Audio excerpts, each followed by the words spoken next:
ఎట్లా బ్రదర్, ఒక్కడు కూడా కొడితే పడిపోతానన్నావు, అంత బలహీనుడివి, ఇది గొప్పతనం అంటున్నావు ఎందుకు అంటే, అదే గొప్పతనం. ఎందుకు గొప్పతనం అంటే, నేను అంత వీక్ అయిపోయి అంత బలహీనుడిగా ఉన్నందున ఇప్పుడు దేవుడే ఆయన శక్తి నాలోనికి ప్రవేశపెట్టి ఆయనే నివసిస్తున్నాడు.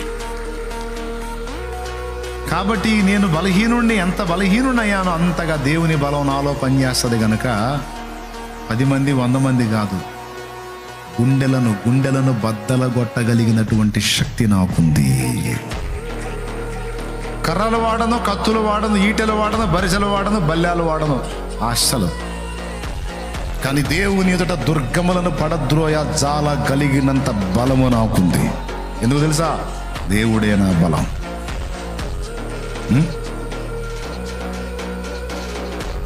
నా బలం ఆయన. ఆయన బలం నీలో పనిచేస్తాను, మరి నీ బలం? నా బలం ఉడిగిపోయింది,